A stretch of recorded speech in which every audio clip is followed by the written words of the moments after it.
І So, thank дякую, you. брат пастор Джон. А я вже членом церкви в Grace Community 44 чи 45 років і дуже багато отримав благословіння від вашого служіння. It's really been in Це those дійсно years. було дивно бачити те, як Бог працює, особливо через вашу проповідь. As we think about challenges, І коли ми думаємо про виклики, ми, звичайно, думаємо про виклики наші, які є тут, в Україні. and Pastor John, I think probably everybody here would Я, like напевно, to думаю, що кожен, хто є тут, хотіли би почути від вас ваше розуміння an і evaluation of оцінку what's going того, on in що Ukraine, відбувається в Україні. and what kind of words of encouragement І, можливо, you слова have for підбадьорення, believers які here in у вас Ukraine, є, as well as напевно, для believers in віруючих в Україні, і не тільки в Україні, але і в Росії. Я хочу, перш за все, щоб ми зрозуміли, що немає в цьому, що відбувається у нас в Україні, чогось такого особливого. Чому? Тому що світ завжди проходить через ці такі часи подібні.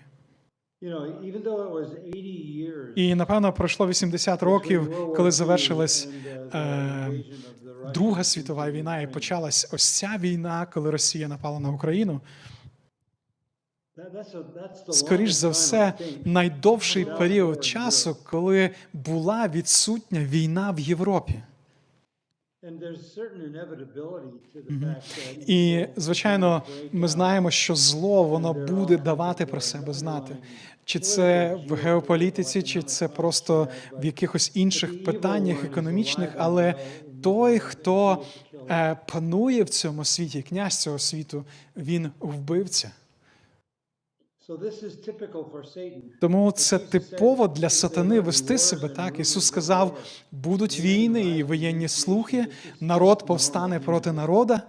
Тобто це звичайний хід історії. Але хотів би щось додати до цього. І це є те, що ми називаємо Божий суд. Друзі мої, коли в нас є безбожні люди, які керовані безбожними лідерами, завжди їх буде переслідувати Божий суд. І я просто хочу, щоб ми розуміли, що жодна нація, як нація, вона не має якогось такого унікального права, якби процвітати. І якщо це дійсно відбувається, це відбувається тому, що Бог утримав свій суд проти цього народу ще. Питання не в тому, чому Бог допустив це, щоб це сталося. Питання в тому, чому це не сталося раніше. Тому що плата за гріх – це смерть і суд. Тому в цьому питанні нам потрібно розуміти, як діє сатана в світі і як діє Божий суд. І пастор Джон каже, я хочу навести приклад нашого народу як ілюстрацію. Ісая говорить, що Бог каже до народу ізраїльського, я дав їм лідерів в своєму гніві. Ми розуміємо, що всі лідери, вони поставлені Богом. Бог може дати лідера в своїй милості, благоугодного, приємного, або він дає лідера в своєму гніві.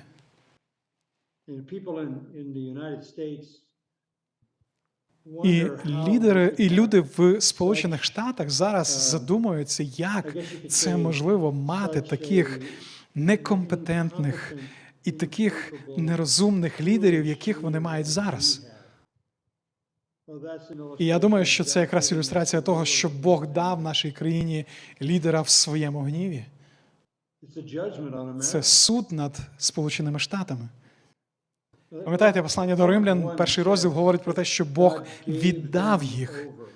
Тому що, пізнавши Бога, вони не прославили Його як Бога. Тому вони в богохульстві своєму повернулись проти Бога, і Бог віддав їх. Римлян, перший розділ говорить про те, що Бог віддав їх на перевернутий розум, щоб чинили це, я би сказав, це непристойне в інтимному розумінні. 40 років тому назад в Америці відбулась так звана сексуальна революція. І Америка стала розпущеною порнографічним суспільством. Римлян, перший розділ далі говорить, що Бог віддав їх на перевернутий розум так, що вони чинили непристойне чоловік з чоловіком і жінка з жінкою. Тому ми маємо те, що відбулося в Америці, сексуальна революція, вона перетворилась в гомосексуальну революцію. І це вже триває 25 років останніх. І вона захопила всю країну. А вона контролює весь перевернутий розум, мислення нашого суспільства. І потім є третій крок. І потім ми читаємо, що Бог не тільки віддав їх на в цю сексуальну революцію, а потім гомосексуальну революцію, а потім третій крок – це повністю перевернутий розум, можна сказати так. І це те, де ми знаходимося зараз. Коли ти можеш бути чоловіком і говорити, що ти жінка.